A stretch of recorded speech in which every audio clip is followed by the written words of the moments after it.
Thank you very much. I think we're going to get started now. So I'd just like to say, Falsha, welcome to all of you, and thank you for joining us today for this fantastic morning discussion. It is a special privilege to be here at Croke Park to celebrate so much of what is wonderful about Ireland and its culture.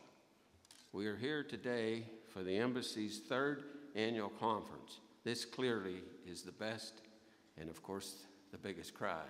You guys are great to come here. Although I said, with the rain, but then John Hennessy Nyland said, it's better to be inside than out, so I can understand why you're here. But our first conference was on renewable energy, and it was handled very well. We learned a lot. We actually thought that this was a great way to partner between the United States and Ireland to look at the new forms of energy and what has to happen. And Ireland has a great chance to do that. The next conference we had was on economy and jobs, and it was very well received, and we backed it up right with the government's forum that they had, and it worked well. And then here we are today with competitiveness. Competitiveness is something, that I look forward to, and I know that Ireland is doing very, very well with people talk about how competitive they are. And just knowing the culture again in this country, where every county you have the competitiveness of one to the other. Now, my family is from Newry. My wife's from Mayo, so she's always talking about how good our teams are, and I guess this year they came up and they are good.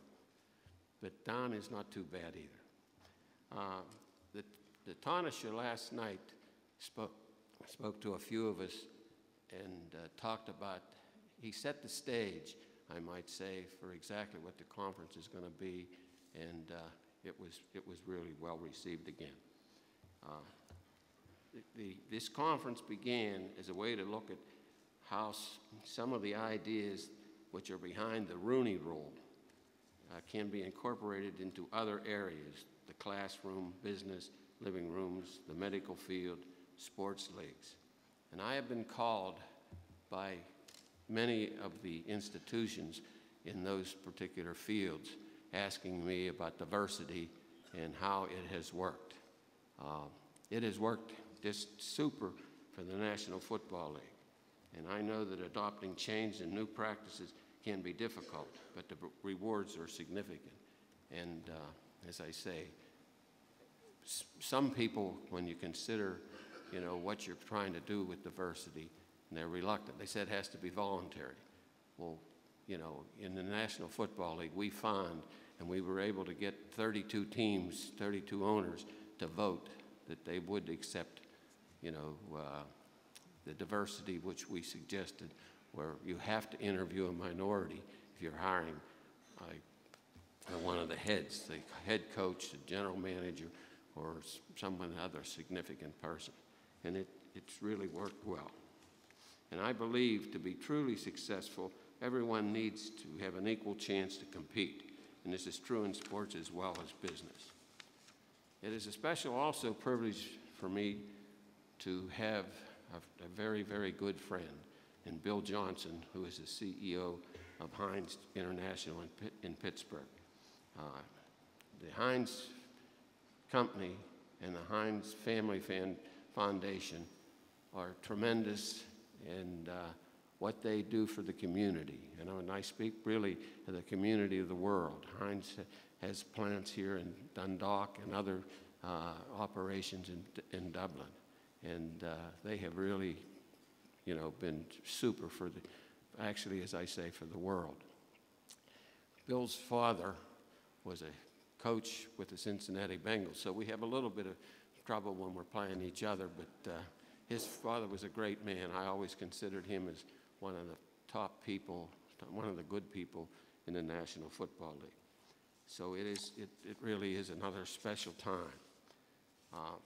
Now my job today, and I'm really pleased with it, is to introduce a wonderful person, our moderator, Miriam O'Callaghan, who will introduce our speakers and facilitate the panel presentations and the questions and answers, which I hope that you will generate. So, Miriam, thank you for coming, and in your hands. Thank you.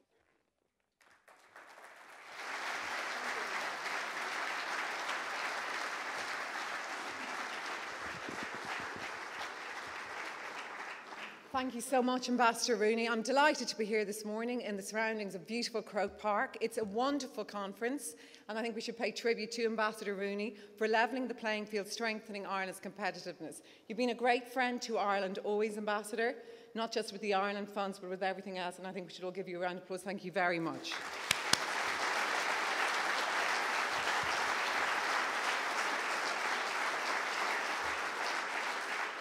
And I always say behind every great man is a greater woman, and having met Mrs. Rooney last night, I can see where his strength lies. So thank you too very much, Mrs. Rooney.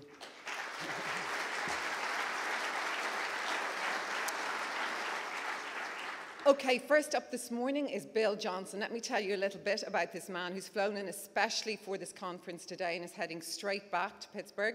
He's Chairman, President and Chief Executive of the H.J. Heinz Company, which offers high quality and healthy products worldwide.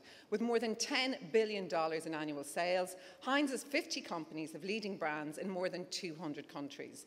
The Heinz brand enjoys international renown and accounts for more than $3 billion in annual sales. Bill joined Heinz in 1982 as General Manager of New Businesses for Heinz USA.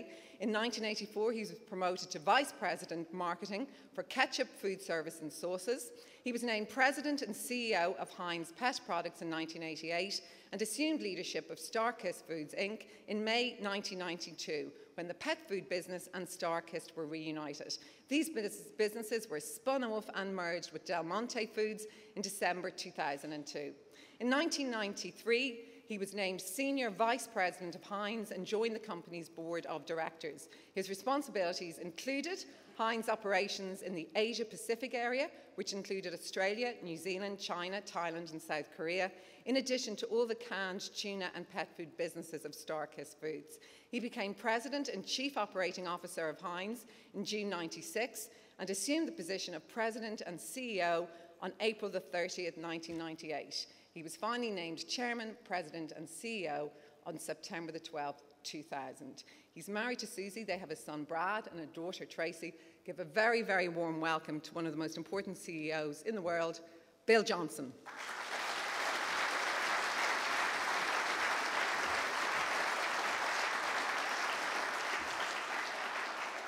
Thank you very much. Every time I come to Ireland, something different happens to me, but today has to be the topper. I just conducted a radio interview with Today FM in the men's laboratory. And the reason we picked a laboratory is they were mowing the lawn in this beautiful stadium, and the radio people said, "We can't hear." And the producer said, "But I have an idea, and there's a men's room right around the corner." So there are two chairs seated next to each other in the men's room. I'm glad this was not on television. And so if you hear the interview on Sunday and you hear an occasional sound in the background, that will be the usage of the room. But I appreciate the opportunity to be here, and so thank you, Ambassador Rooney, and good morning to all of you. I'm honored to address this conference and delighted to be here, given Heinz's strong and enduring commitment to Ireland and my admiration and respect for the Rooney family, both the ambassador and his wife, who I call close friends and have known for a number of years. The ambassador continues to serve the United States and Ireland with great dignity and integrity, and I'm fortunate that we share the friendship we do and the common bonds we have. First, we are both rooted in the city of Pittsburgh. When he isn't practicing international diplomacy and serving the country, the ambassador is the proud owner of the Pittsburgh Steelers, which I say with some pain, obviously, is the greatest franchise in the history of the National Football League, given my dad's own career. His team has won a record 6 Super Bowl championships, and that doesn't come by accident. It comes by great leadership and vision, the same kinds of attributes he's brought to the country of Ireland. Conversely, I lead a company that was founded in 1869 by Henry John Heinz, a pioneer in the packaged foods industry. Dan Rooney has had 3 football coaches in the last 40-some-odd years. Heinz has had 6 CEOs in 143 years. So it's a great privilege for me to be associated with people like the Heinz Company. After 143 years, our company is still going strong and growing globally while we remain very much committed to the city of Pittsburgh. Second, the ambassador and I both come from football families. I'm not referring to Gaelic football, although I know some of you out there might mistake the two. I'm talking about American football, a bruising game with similarities to your own rugged sport. The ambassador played quarterback, which obviously is appropriate, for his secondary school football team at North Catholic High School in Pittsburgh, and his father, the legendary Art Rooney, founded the Steelers in 1933. My father was named Tiger Johnson. He was an all-pro football player for the San Francisco 49ers who went on to become head coach of the Cincinnati Bengals while spending nearly 44 years in the National Football League. So like the ambassador, I had a father who achieved success through hard work, dedication, integrity, and his pursuit of excellence. My father was fiercely competitive, and he was a winner on and off the field. But speaking of fields, there's another common bond with the ambassador, and it's our partnership through Heinz Field, the stadium where the Steelers play every Sunday in front of 65,000 fans. You might say Heinz Field is Pittsburgh's answer to your Croke Park here in Dublin. Our partnership on Heinz Field kicked off a little more than a decade ago through a 20-year naming rights agreement between two iconic brands with winning traditions, the Pittsburgh Steelers and the H.J. Heinz Company. Since that time, I'm pleased to tell you the Pittsburgh Steelers have won 2 Super Bowl championships, and personally, I don't think that's a coincidence. The other important common bond with Ambassador Rooney is my company's strong commitment to the American Ireland Fund, which raises millions of dollars each year to promote peace, culture, education, and charities in Ireland. In 1976, Heinz proudly partnered with the ambassador to help create the Ireland Fund, as it was called at the time. 36 years later, this partnership continues to thrive as the American Ireland Fund, reflecting the ambassador's extraordinary vision in helping Ireland to build an even brighter future. It's wonderful to return to Ireland. I worked for an Irishman for a number of years, and I used to be here about every 10 weeks. In fact, that's where I got my love for double-breasted suits. Tony O'Reilly was notorious with them, and I figured if it was good for him, I might as well learn to wear them too. But I see a fresh start for Ireland after enduring the 2008 recession and financial crisis. It's going to be fueled by business investment and the inspiring creativity, strength, and spirit and talent of your greatest resource, which is your people. As a leader of a global food company with operations in Ireland, I'm encouraged by this nation's courageous progress in tackling its debt and deficit. My own belief is that your country is on the road to economic recovery. But the path to financial stability and renewed growth in Ireland will not be easy, nor will it be easy anywhere else in Europe. It will require continued fiscal discipline and the courage to make further tough decisions along the way. It will also require a strong and competitive Irish economy, which is vital to the future of the European Union and the stability of the euro. Heinz is playing a role in the economic recovery in Ireland through our operations in Dundalk, where we manufacture frozen ready meals for our Weight Watchers from Heinz product line. Before I discuss Dundalk in more detail, it's important to note that our presence in Ireland dates back to the late 1890s, when stores in Ireland started selling Heinz products. In expanding beyond his American roots, Henry John Heinz was a pioneer in recognizing and pursuing global opportunities, a strategic vision that continues to guide our long-term thinking today. Reflecting our focus on global growth, Heinz opened our Dundalk factory in 1993. The factory currently employs more than 250 people and produces more than 60 million frozen ready meals every year for consumers in Ireland, the UK, France, and Sweden. We have invested approximately $80 million in the factory since it opened, reflecting our commitment to both Dundalk and to Ireland. It's a very high-performing factory that has made great strides in driving efficiency, productivity, and quality, 3 keys to competing effectively in a global economy. And in fact, in 2010, the factory earned well-deserved recognition as our Heinz Quality Factory of the Year. Our business here is managed by Joe Mohan, who was raised in Ireland from the age of 12 and understands Irish consumers. He doesn't swing a golf club like Patrick Harrington, but he and our dedicated team are champions when it comes to driving our growth in Ireland, and I'm very pleased with what we have in this country. Our annual sales are approaching $100 million, and we are #1 in canned pasta, ketchup, frozen ready meals, salad cream, barbecue sauce, and Worcestershire sauce here, as well as #2 in baked beans. And Joe, we absolutely have to do something about that. wet baby food, and brown sauces. In addition, we continue to provide valuable industry experience to Irish students through our participation in the Rooney Fellowship Award, which is offered through Southern Regional College in Newry. From my perspective, Ireland continues to be an attractive place to do business, and many other global companies, many of which are represented here today, have discovered this by establishing factories and operations in the country. It's a leader in foreign investment per capita for many reasons, most notably the availability of skilled labor, the productivity of the Irish workforce, and your success in stimulating business investment over the years through legislation and attractive corporate tax rates. More than 600 U.S. companies are operating in Ireland, and they have invested more than 190 billion euros while employing more than 100,000 men and women. Importantly, Ireland has attracted this investment by creating a business-friendly environment where companies are not burdened by excessive taxes or regulation that stifle competition, job creation, and economic growth. On the other hand, all of us should be concerned by any legislation in America or other places that would increase taxes on profits from the international operations of U.S.-based companies. This is currently under review by this administration and something that needs to be watched very closely.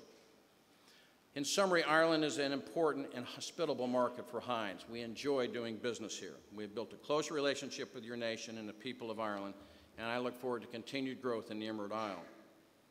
Looking beyond Ireland, I will focus my remarks today on how we are driving strong growth in a global economy that's very challenging and very difficult over the last few years. I will also share my perspective on the current environment and the keys to staying competitively in a rapidly changing world. First, allow me to provide a snapshot of our company, which is a growing, high-performing global leader in the packaged foods industry. In fiscal 2012, which ended last month, our sales grew almost 9% to a record $11.6 billion, just under $12 billion, fueled by strong growth in global ketchup and our emerging market businesses. We also delivered earnings per share on a full-year basis of $3.35, an increase of 10%, and record net income of $1.1 billion, an increase of 17%. These results exclude, on an ex-items basis, charges we took for initiatives to improve productivity, increase manufacturing efficiency, and reduce costs to make us even more competitive. And finally, we delivered operating free cash flow of more than $1 billion for the third consecutive year. All this has helped us and enabled us to increase our annualized stock dividend for the 9th consecutive year by more than 7% to a little over $2. This is our 9th consecutive year of dividend growth, during which time we will have returned to our shareholders more than $5 billion in dividends. We have an advantaged, balanced portfolio consisting really of 3 core categories: infant nutrition, meals and snacks, and obviously ketchup and sauces, which even after 136 years is our largest and fastest growing global category and has sales of over $5 billion. You may be interested in knowing that our company manufactures more than 650 million bottles of Heinz ketchup each year, as well as 11 billion single-serve ketchup sachets. Overall, we are #1 now in 7 of the world's top 10 ketchup markets, and we are rapidly growing in 2 of the 3 where we are not #1, Brazil and Mexico. Our global ketchup business, again, after 136 years, grew 8% last year, propelled by the emerging markets and very strong sales in the UK and the continent of Europe. By the way, we are #1 in Ireland, where consumers enjoy it on everything from bangers and mash to fish and chips. We're also expanding our global share in soy and chili sauces, which is the coming global category, through our focus on emerging markets. We manufacture many other popular condiments and sauces, including Heinz salad cream, HP sauce, and Lea & Perrins as well. In the category of infant nutrition, our business is focused on capturing growth in emerging markets where the birth rates are high. For perspective, India and China alone represent almost 40% of the births every year in the world. Our infant business delivered more than $1 billion in sales last year, with 16% growth in the emerging markets. We are #3 in the world in baby food, #5 if you include infant formula, and our baby foods are particularly popular with moms in Ireland and the UK. And we are growing rapidly in emerging markets like China and Russia, and our Plasmon brand is #1 in Italy.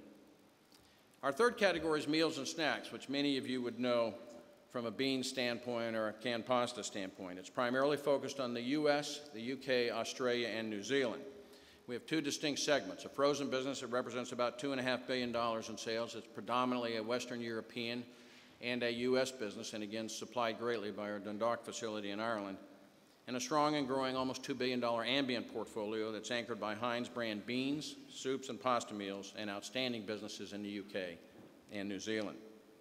As you might guess, Heinz beans are very popular in the UK and in Ireland, where our memorable advertising slogan, Beans Means Heinz, is part of the national lexicon and was just voted the favorite advertising campaign in the history of the UK, and right ahead of Nike, Just Do It. And I have to tell you, as a son of a professional football coach, that tickled me pink. Now I'd like to discuss how Heinz is driving growth in a rapidly changing world, and our world is changing incredibly. Competition has gotten fierce, consumer behavior is changing radically, particularly in the developed world, and the global economy is presenting new challenges and opportunities. We've had an incredible run of strong results over 7 years through superb execution of a long-term plan we put in place in the early 90s. It's built around 4 strategic pillars. First, accelerating growth in emerging markets, which have become the single biggest growth engine for us and many other companies. Growing our advantage core portfolio, especially ketchup and sauces. Strengthening and leveraging the global scale of the company, and importantly, making talent a competitive advantage, a topic I'll come back and visit in a few minutes. The strength and balance and diversity of our portfolios allowed us to deliver 28 consecutive quarters of organic growth, despite the difficult economic environment in the US and in Europe. It's a record unparalleled in our industry. Overall, our global sales have grown 35% in the last 4 or 5 years, from a little over $8 billion to, as I said, almost $2 billion in the most previous year. Before I discuss our 4 strategic pillars in more detail, let me talk about what we have done over the 2 decades preceding this year to become much more competitive.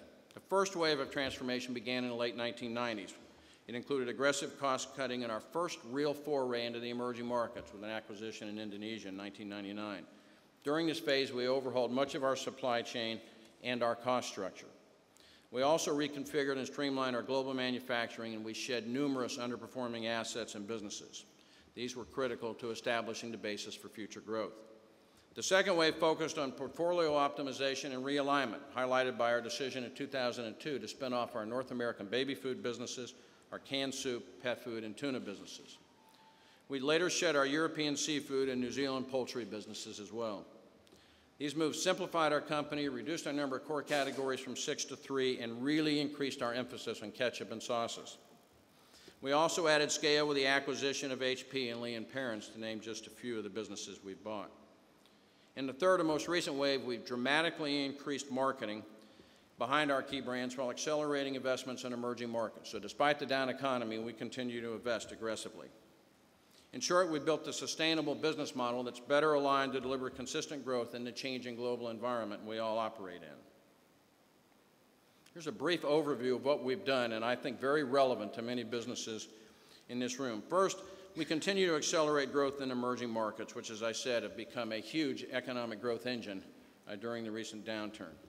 They generated a record 21% of our company's sales this fiscal year, up from just 5% less than a decade ago. Our sales in emerging markets grew 41% last year. They will reflect almost 25% this year, and they reflect the strong organic growth and the impact of the previous acquisitions. With sales approaching 25% of our total revenue this year, they will likely exceed the size of our U.S. retail business for the first time in the company's history, again showing their importance.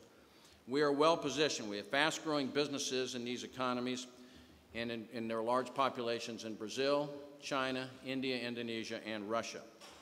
We have strong local brands, solid infrastructure, and are supported by the global scale of our company, and we have outstanding local management teams that plays with the diversity comment that the ambassador made a few moments ago, and again, I'll return to momentarily. I can't emphasize this last point enough. We believe in local management teams, and we believe in diversity of thinking as it relates to our products in those markets. In my view, many Western companies have made the mistake of relying too much on expats to manage their businesses in the emerging markets. At Heinz, we have developed a philosophy where we believe that diverse local management teams are one of the keys to unlocking our growth, especially in emerging markets. So globally, we recruit managers who truly understand local markets, the local consumer, and the local cultures and cuisines. Importantly, we are very open to ideas from these teams, and they in turn work very hard to build relationships with our customers and trade partners. Another key to our success has been what we refer to as our buy and build strategy. We were among the first, if not the first, of the U.S. food companies to recognize the potential of emerging markets. Under this strategy, we have completed numerous bolt-on acquisitions to establish growth platforms by which we can build our business globally and expand our core portfolio, particularly ketchup and sauces and infant nutrition. In the last 2 years alone, for example, we acquired strong local businesses and brands in both Brazil and in China to further our growth in Latin America and Asia. The transaction in Brazil brought us a local brand called Quero, which is a leading brand of ketchup and tomato-based sauces and vegetables. It's a great fit with our ketchup and sauces business, but more importantly, it's our first major business in Brazil, which represents 45% of the GDP of Latin America. Using this platform, we've built new manufacturing capacity and will start shipping Heinz ketchup there this summer to expand across the Latin American economy. The acquisition in China gave us our first large foray into soy sauce with the brand Master. The soy sauce market in China, for example, at $4 billion is growing 15% a year and is larger than any category we compete in any individual country. And we are now well positioned, particularly in the southern provinces from which we are expanding. So right now, with that acquisition, our condiments and sauces business in China is approaching $250 million, and I suspect in the next 5 years we'll surpass $500 million.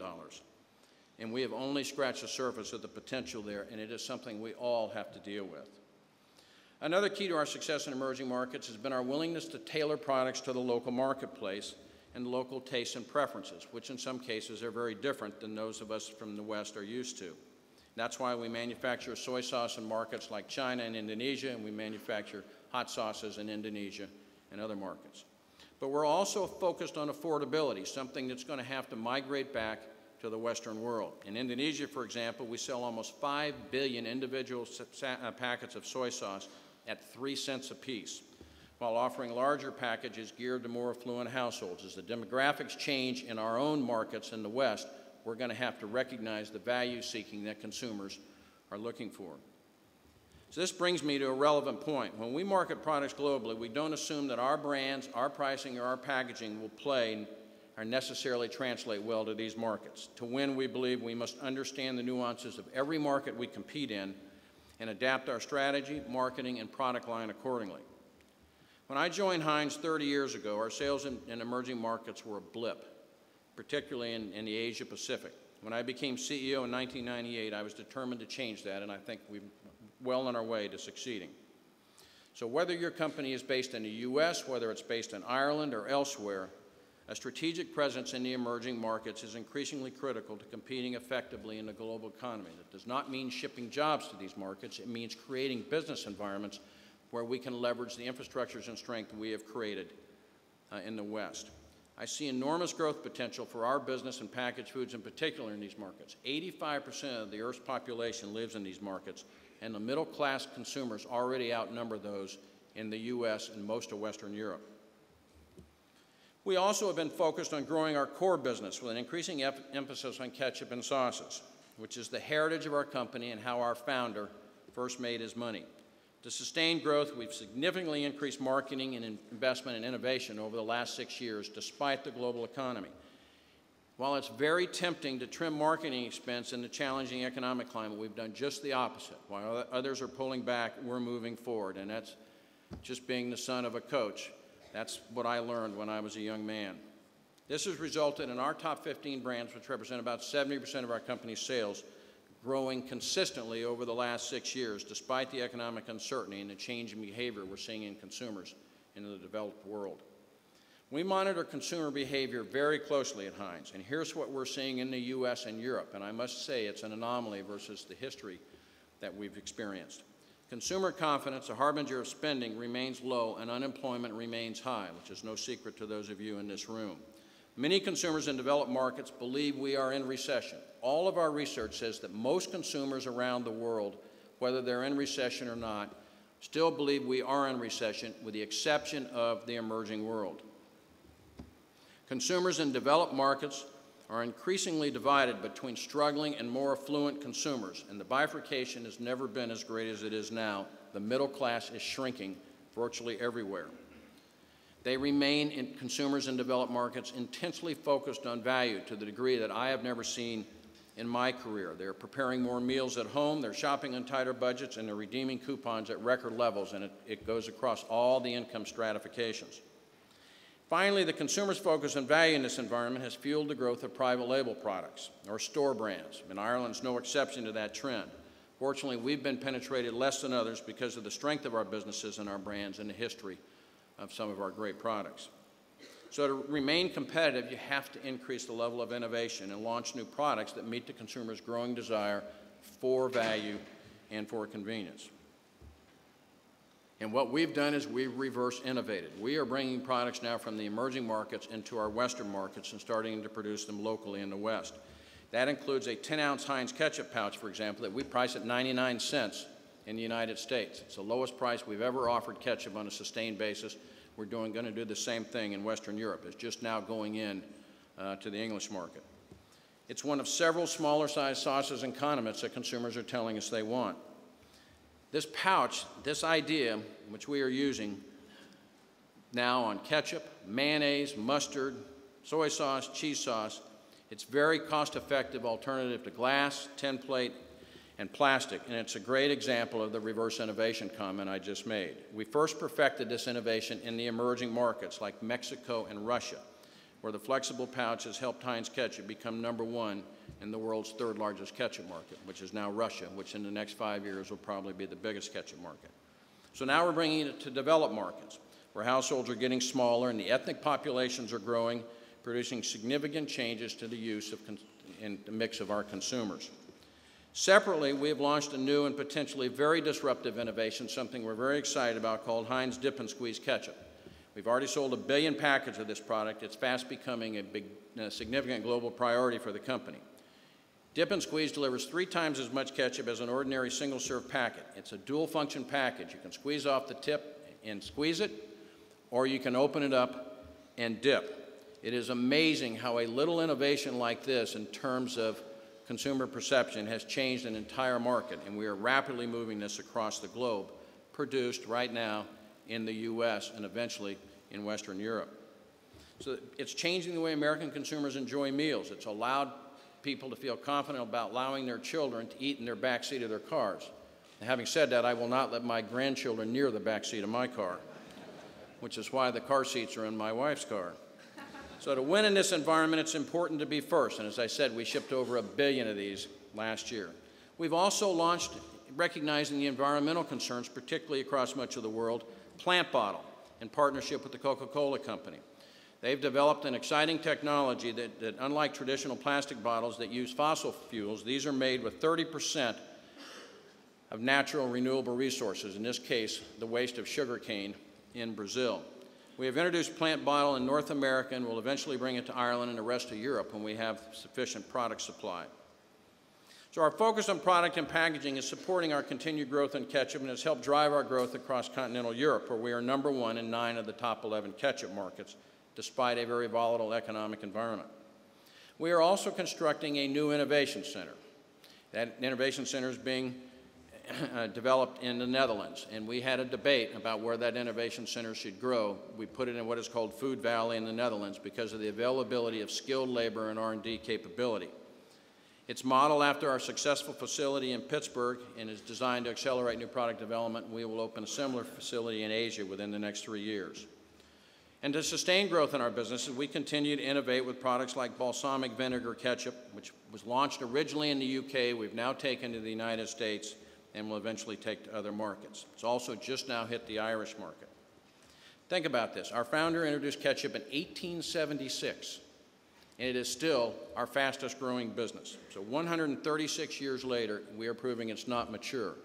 And that is true of so many industries where people give up on products and technologies that still have great relevance to consumers. We are also increasingly leveraging the global scale of our company. And last year, we undertook significant productivity investments to improve that global scale even further. We're doing this to build a stronger foundation for future growth as we adapt to the weak economy in the U.S. and Europe, as well as volatile commodity costs, which I know many of you are dealing with. And consumers, as I said, with their increasing focus on value, we need to find ways to bring them lower-priced products. As a result, we made the difficult decision to exit 9 of our 81 factories last year around the world, including 3 in the Asia Pacific, 3 in Europe, and 3 in the United States, which I think proves to be a canard, the only perspective that we are closing factories in a developed world. We are closing facilities wherever productivity needs to improve. Last month, we divested a small frozen food business in our U.S. food service business, and with it sold another 2 facilities, another step in our ongoing efforts to streamline that business. So, since 2007, we've reduced our manufacturing capacity by 25%, despite growing the top line at 35%, to greatly improve productivity without sacrificing quality. These initiatives will help us become even more competitive in the future. We remain focused on reducing fixed costs and inventory across our supply chain, which will help us stay competitive. Now, turning to our final strategic pillar, we are focused on making talent a competitive advantage. As the ambassador knows well, and as a son of a football coach knows well, you cannot win without good people. It just doesn't work. And our initiatives in this area are focused on leveraging diversity to drive our global growth. Our goal is to recruit, retain, and engage a highly multicultural workforce as diverse as our consumers are. I'm proud of the fact that Heinz has made tremendous strides in diversity during my more than 14 years as CEO. Our company has been recognized for its commitment to diversity and inclusion as we focus on increasing the percentage of women, minorities, and people with varied international and cultural backgrounds in senior leadership and our management positions. We have an independent 12-member board of directors, for example, that includes 2 women and 2 African Americans. In addition, our corporate policies require a diverse slate of candidates for any open job at the management level. In our U.S. workforce last year, women accounted for 2/3 of our new hires and promotions, and minorities accounted for the other 1/3. Equally, we are leveraging the talent of our diverse local management teams in emerging markets to drive growth around the world. Our teams in these markets are diverse reflections of local and national cultures, and they strengthen our ability to compete in these markets. I believe diversity is one of the keys to driving innovation across our businesses and borders, as without it, we would risk losing the broader perspective required to compete in the global economy, particularly as consumer behavior begins to evolve and all our populations begin to change. Frankly, my own view is that what worked in the past will not work in the future in today's diverse global marketplace. So to compete effectively now and in the future, in my perspective, the best performing companies will be those that develop strong, diverse benches and leaders at every level of the organization and build winning teams of empowered employees with different backgrounds and perspectives. As my dad always said, you put the best 11 players on the field regardless of their backgrounds. It's about talent, creativity, drive, and ability. It's not about homogeneity. According to research from McKinsey, public companies with higher diversity in their senior leadership teams and management boards appear to outperform those companies that are less diverse. McKinsey tracked the performance of 180 publicly traded companies in France, Germany, the UK, and the United States from 2008 to 2010. They looked at the market, at the numbers of women and foreign nationals on senior teams and boards. Their findings were consistent. Companies ranking in the top quartile of senior executive diversity produced significantly higher returns on equity and higher EBIT margins or operating profit margins than companies in the bottom quartile in diversity. The bottom line is this. From my perspective, I believe the most competitive companies in the future will be those that recruit, develop, and retain top talent that is multicultural with diverse backgrounds, experiences, and perspectives. Before I close my remarks today, I want to share a few lessons that we've learned at Heinz, as well as some of the things I've learned in my career about leading a business, staying competitive, and driving growth, especially in challenging economic cycles. Here are 3 lessons that we've put into action at Heinz that may or not be relevant for some of you, but we believe are certainly relevant for us. First, winning in a global marketplace involves constant learning. As conditions change, we have to be able to anticipate and recognize the change and quickly adapt to it. And I think those that fail partly because they don't recognize that. Second, in my view, and I know professors hate it when I go to business schools and talk about this, strategy is a function of circumstance. We have adjusted our strategy in recent years in response to changing consumer behavior, demographic trends, and economic growth in the emerging world. It's no accident that our 2 greatest growth opportunities, ketchup and sauces, and emerging markets are closely aligned. We have also responded to this changing world by driving diversity in our management teams and our global workforce. It just simply makes sense. The third lesson, the one that I preach all the time to our people, that I know coaches preach to their football teams, and the one that worries me the most, is that complacency is the enemy. We have had a stellar 7-year run in our company. We've had record results every year for the past 7 years, but if we fail to adapt to our constantly changing environment, we will eventually fail. So to win in this environment, every company must instill a culture of high performance and occasionally change things to keep people aware and ready. Meeting targets is not good enough. You must outperform the competition every time. Finally, strong results require strong leadership and good people at every level of the organization, from the C-suite to the factory floor.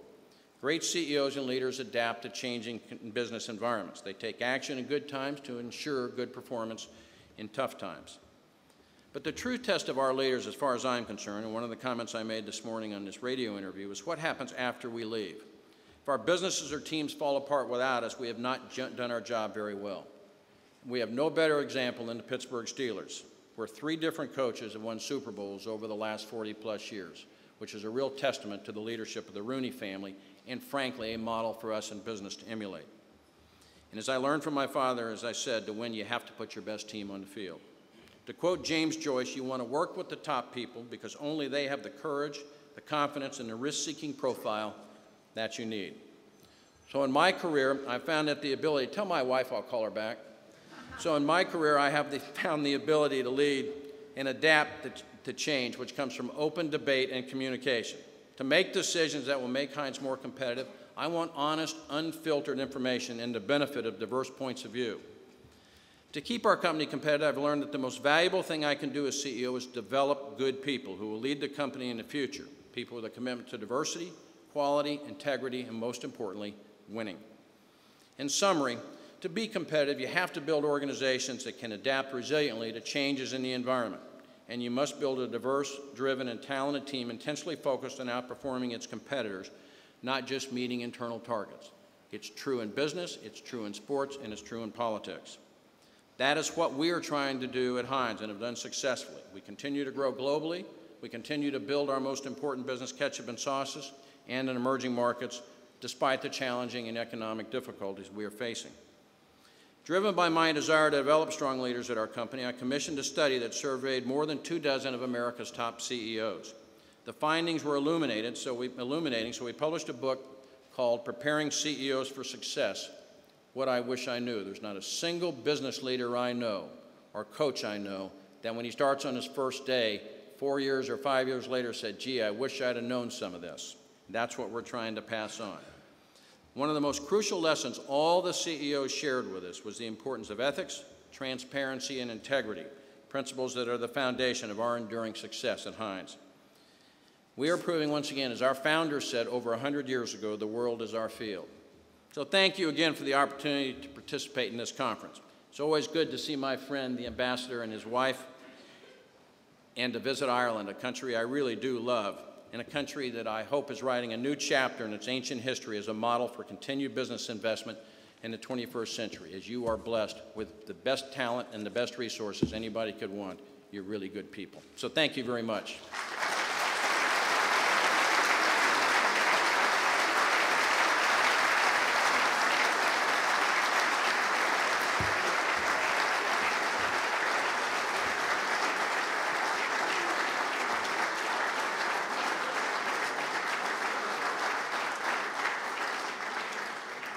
Thank you so much for that, Bill. So much food for thought on every level. Both of you are just a company and also just such great advice for all of us here in Ireland. Our next keynote speaker in the morning session about strengthening our competitiveness, you will all know very well. Just a few words about him. Enda Kenny has represented Mayo in Dáil Éireann since 1975, when he was first elected in a by-election following the death of his late father, Henry. He has been re-elected in each consecutive general election and is the longest-serving TD in the Dáil. He was Minister for Tourism and Trade in what was known as the Rainbow Coalition, and he became leader of Fine Gael in June 2002. In March 2006, he was elected Vice President of the European People's Party, the largest political grouping in the European Parliament.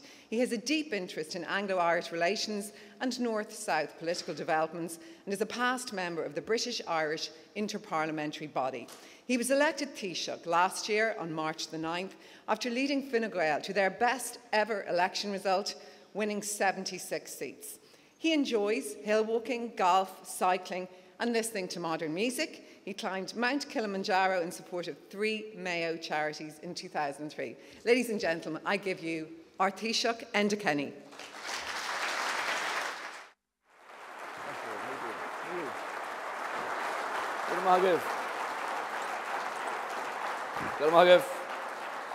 This fáilte go Park and Croke Park. Ambassador Rooney, ladies and gentlemen, I'm delighted to be here in this brilliant centre in Croke Park, actually discussing this theme, levelling the playing pitch, is very appropriate in this magnificent stadium. In fact, in my previous existence, I'd say to somebody here, the first word has an error in it, I think. There should be 2 L's in the levelling, but anyway, that's beside the point.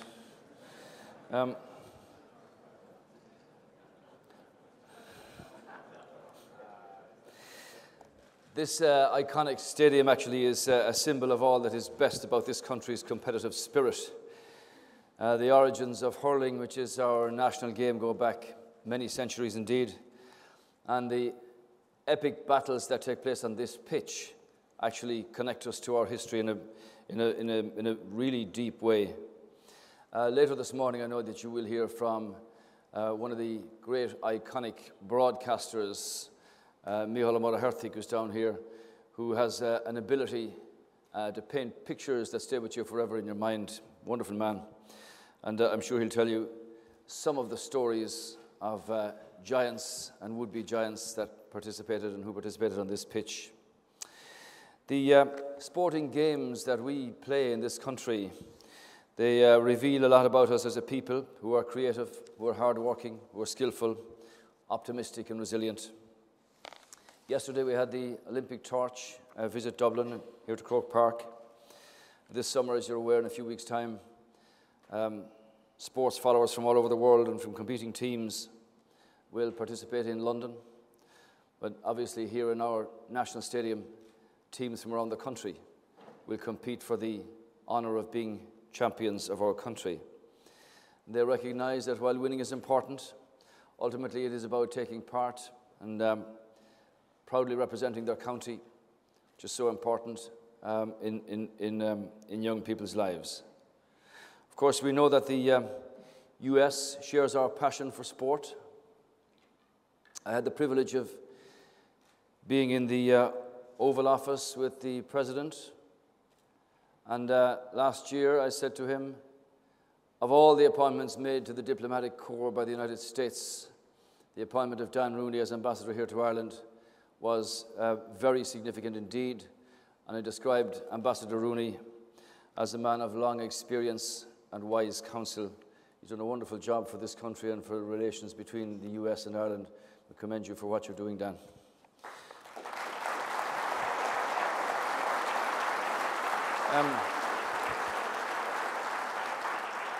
I had the privilege of going down to Notre Dame during the March St. Patrick's festivities and to talk to the alumni board down there, including Father Hesburgh. He's another iconic figure, 150 doctorates from universities all over the world, the most awarded to any living person. We gave him an Irish passport and he looked at it and said, you know, if the US ever get fed up of me, I can say, stuff it, I've got this. But Notre Dame come here in September to play in Navy, and that's going to be a brilliant occasion in the Aviva Stadium. Who knows that if the NFL decide to have 2 games in Europe next year, I'm sure the ambassador would be interested in the presentation made by Croke Park here to host one of those games. I think 80,000 supporters at an NFL game here with the Steelers and whoever else would be an enormous attraction and would be something that we would be very supportive of if that can become a reality, Ambassador. As you're aware, this day last week, the Irish people took another step on the path to economic recovery with their clarity and decisiveness in respect of the question that people were asked in regard to the European Stability Treaty. In doing so, this country sent a powerful message around the world that this is a country that is really serious about overcoming its economic challenges. The verdict of the people and the clarity of that result will help to create the stability and the certainty that investors look for in a country like Ireland, and now they've got it. It will enable the strong flow of inward investment by multinational companies to create jobs here in Ireland to continue. In fact, I've said it on so many occasions. Last October, President Clinton came here to Dublin. He said at the Global Irish Forum, I will call an investment conference for you in New York, which he did this year. And at that conference with some of the most serious potential investors in any country, he said, when you look at Europe and look at Ireland, what it offers is quite unique. It's got the best demographics for the next quarter century, and what the country offers in terms of tax, talent, technology and track record as a package is virtually unbeatable. And that's an element that is so strong and is so strongly considered by investors from the United States and from other countries before they make their decisions here. We've argued on many occasions that budgetary rules alone will not be enough to overcome the economic challenge that Europe now faces. It's got to go hand in hand with a real growth investment agenda for Europe to rise and raise the economies of the countries of the European Union. Clearly, the banking crisis is a crisis that is within the Eurozone. It is a European problem, and it's a European issue to be decided by European leaders from a political perspective. And that strategy and that plan is one that is receiving quite clearly a great deal of intensive discussion and analysis. Out of that has to come a set of decisions that will protect the euro, protect the Eurozone, and deal with this banking crisis which so inhibits the growth of so many countries.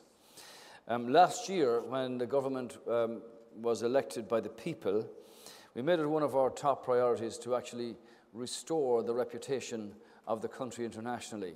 And that actually meant that ministers going abroad on government business were given full programs to interact with their counterparts, to interact with business, to make it clear that the government's program included restoring that element of trust and confidence and reputation for reliability that was always something that we prided here in Ireland. Our deficit fell last year to 9.4% of GDP, which was below the 10.6% target that was set.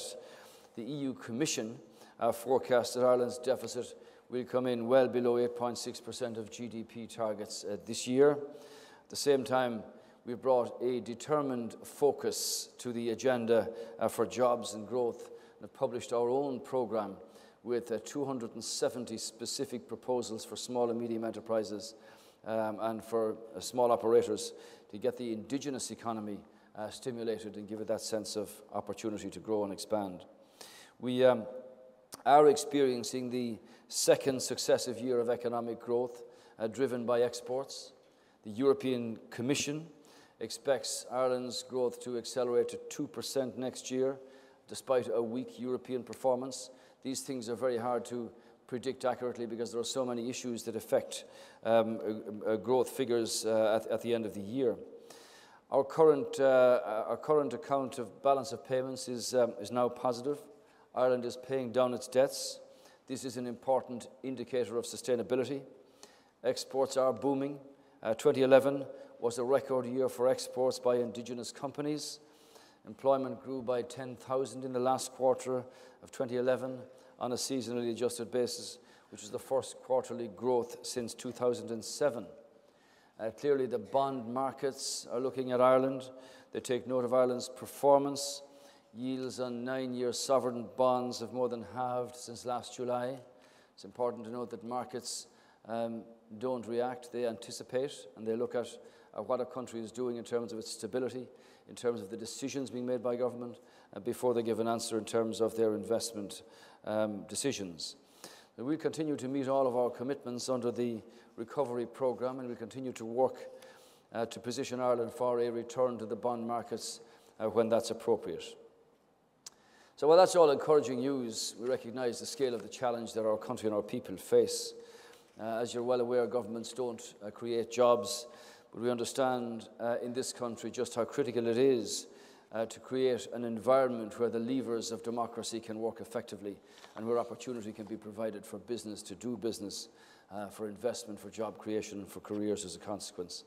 So it's about opening the doors for business opportunities that work clearly in the people's interest and therefore in the nation's interest.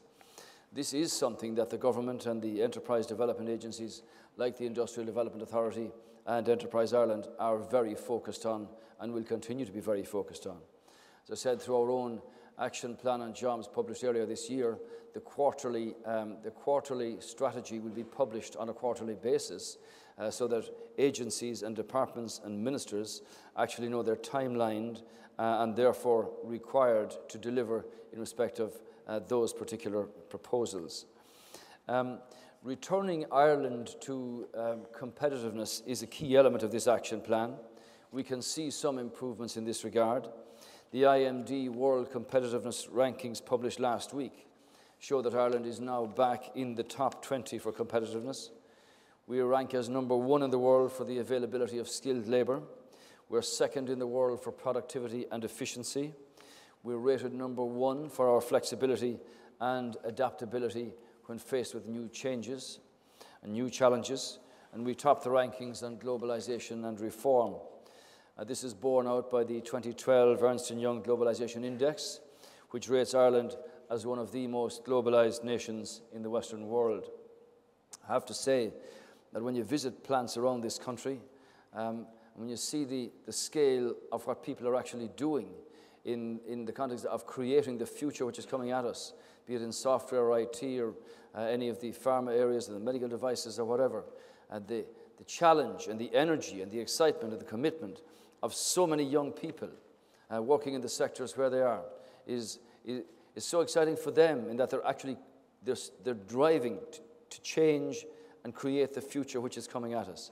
And that's an enormous privilege to understand that Irish people, when challenged with particular tasks, rise to the occasion on every occasion. Of course, competitiveness here is important. Our own performance was a significant issue in the 2000s. This is an area where we're now making progress. Our performance will continue to improve. Following declines in 2009, 2010, and 2011, the European Commission anticipates that Irish unit labour costs will fall by a cumulative 16.5% over the period 2009 to 2013, which is very significant.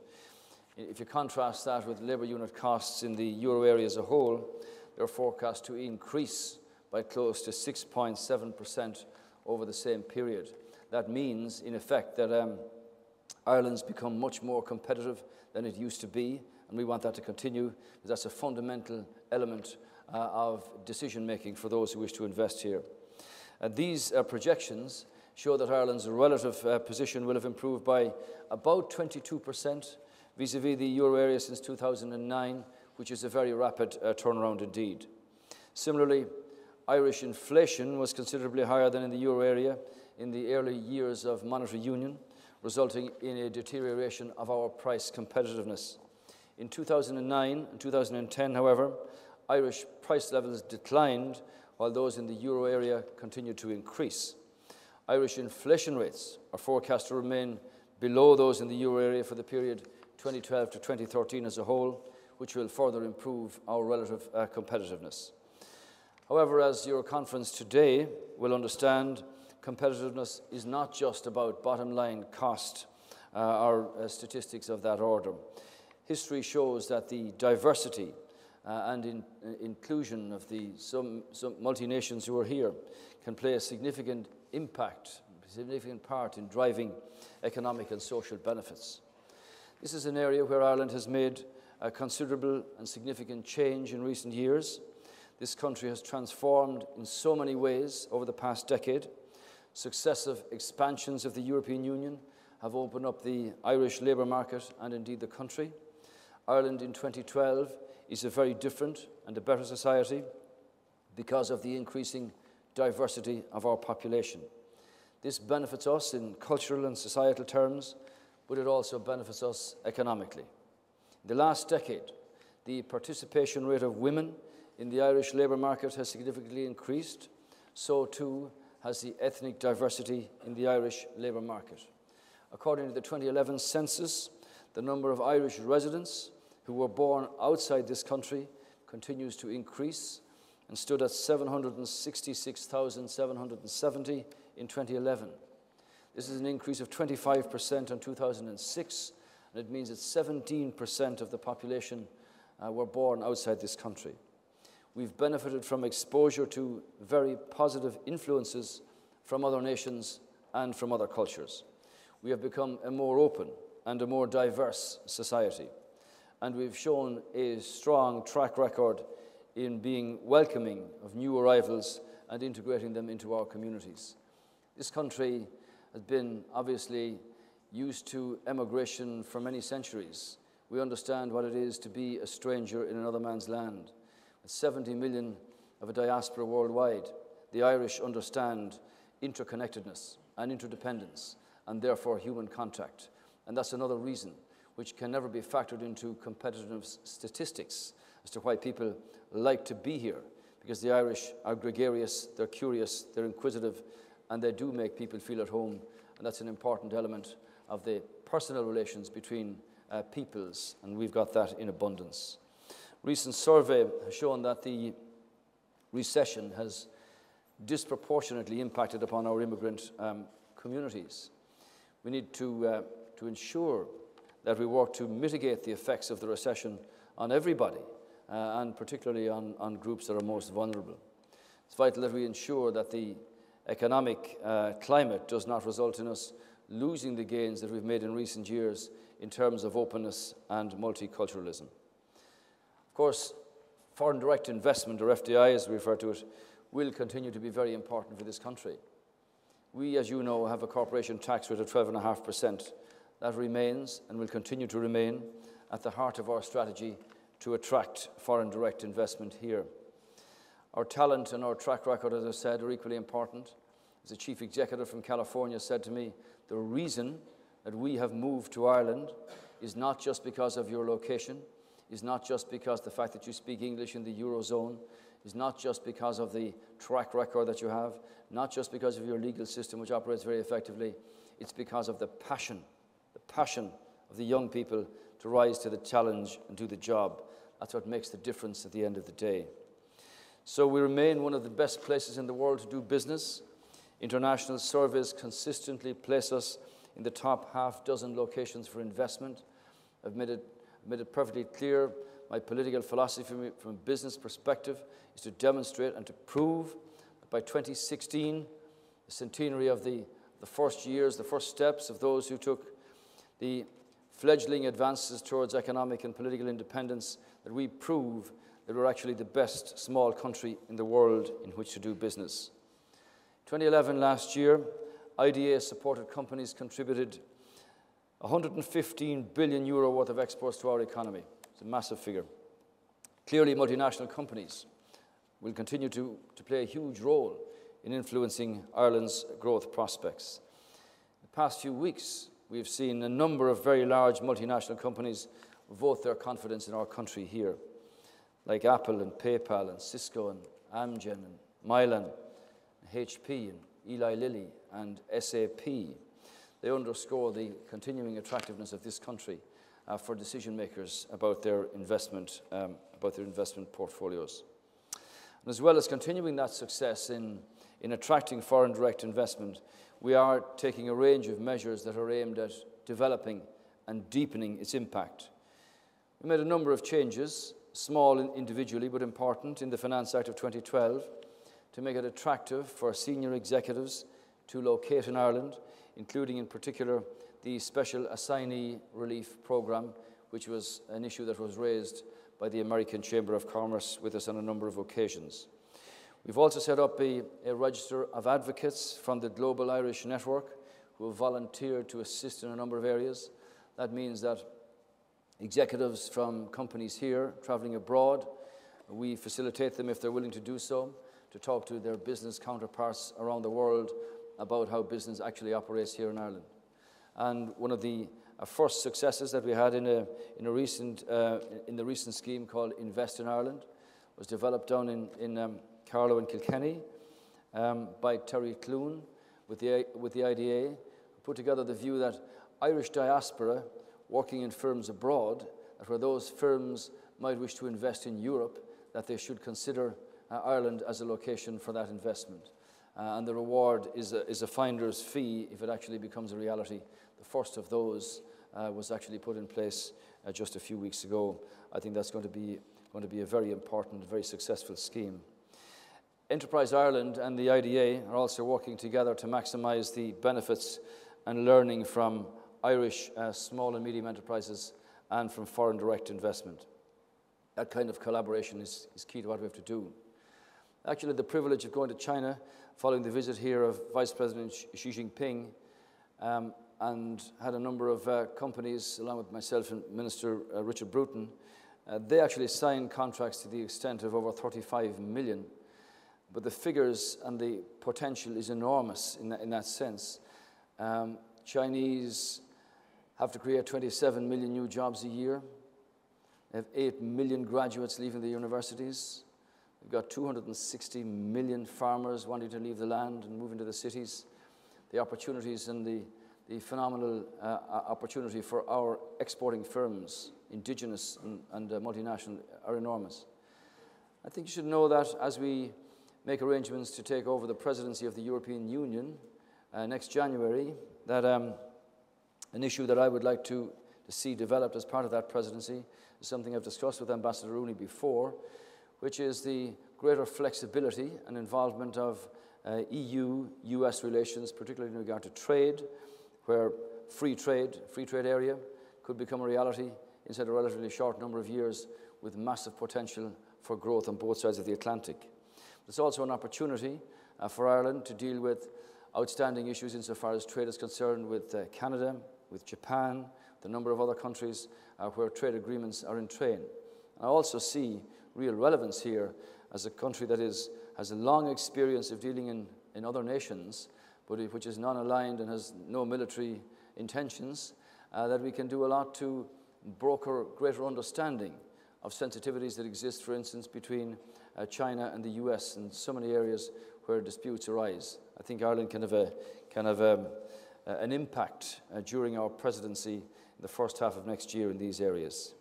So I'd just like to say to you, Ambassador, thank you for your interest, your continued interest and activity in this country. And thank you, Bill, for your words, which I listened to outside. You know, the theme of the conference here reflects Dan Rooney's interests and achievements. I think, and Miolo Murray-Herthig is one of the great exponents of the GAA and what it stands for and what it is. But I was in this pitch when one of the great moments of Ireland growing up actually took place. Given the history of Croke Park and all that went on between this country and Great Britain for so many years, when the Ireland rugby team and the England rugby team came here to play on this pitch, which was never opened to other sports previously.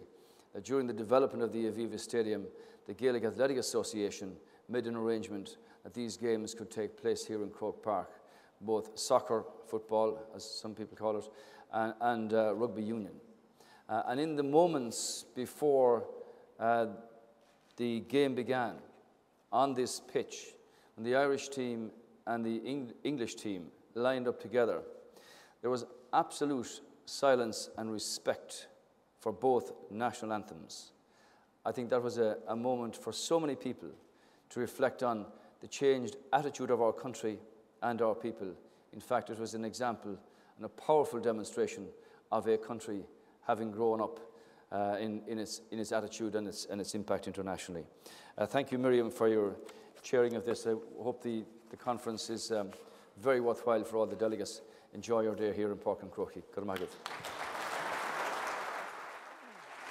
Thank you very much, Peter. We're going to stay for a question.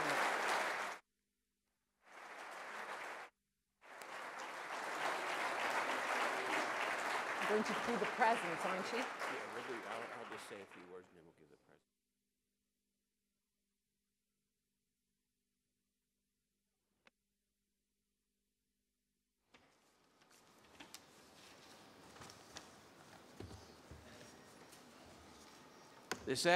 This exact opening session is what I was hoped would happen. And I want to thank Bill Johnson and on Taoiseach, and I can't thank them enough for heading up this discussion today as being part of this conference. We have all benefited by some of Hein's lessons of success and the key takeaways from the Taoiseach's message of how Ireland is championing change. I know that the next panel will be as enlightening and informative. But before I have another message that I would like to present to our two guests, if I can get it.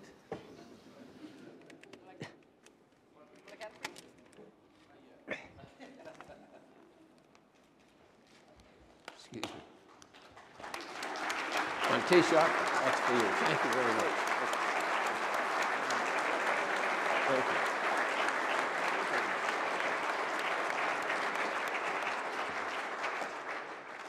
Thank you, Bill. Excuse me, I can't.